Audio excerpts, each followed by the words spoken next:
that have gone to the Australian public in referendums, 36 have been unsuccessful, including John Howard's preamble proposition defeated in the 1999 referendum. History has shown that to be successful requires bilateral support from politicians and the non-political organisations who are seeking change, and more importantly than ever, the media. The use of the term Invasion Day to refer to Australia Day and some councils not celebrating Australia Day are viewed dimly by popular and conservative media, which, whether you accept it or not, speaks to a large percentage of the Australian population. Should the path to reconciliation look to unite Australians instead of divide them? Pat, I'll start with you. Yes. Linda. I could say yes too. What we're really talking about there, and thank you for your comment, is that really important third component of the Uluru Statement, and that was truth-telling. The point that you've made about Invasion Day is a point that me and some other people in this room have dealt with for a very long time in the education arena. And it depends on what your perspective is. Certainly for First Nations people, it was an invasion. Look at the outcomes of what it has meant. I'd like to also say that in relation to the Uluru Statement and addressing some of those social justice issues, that is absolutely why the recommendation is there in relation to the voice. And you are correct to say that there are many, many big outfits like Rio Tinto, ACOS, the Business Council of Australia, BHP and others, Qantas that have come out and supported the voice. But there are also many people, as you've pointed out as well, that perhaps are not in favour of the sorts of things I've referred to.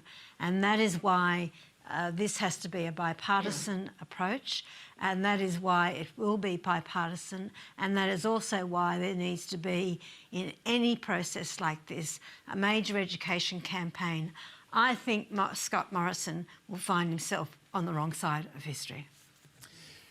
Jacinta. Yes. Would you like to answer that question?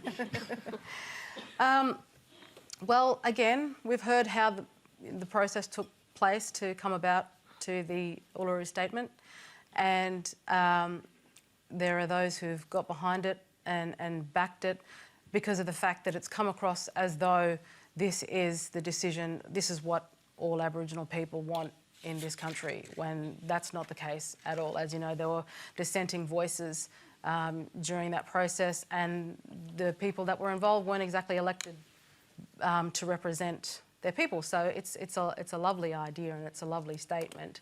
Just quickly going to one core part of that question, do you think the language around Australia Day is putting what Scott Morrison would call the quiet Australians off this whole idea?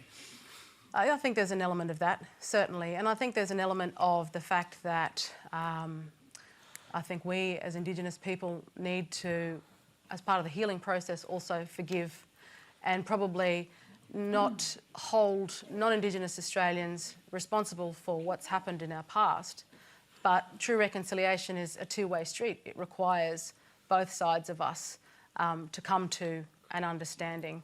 I mean, personally, I see myself as a product of reconciliation. I don't think you can get any more reconciled than I am, given I've got a Warrapari mother and a white Australian father.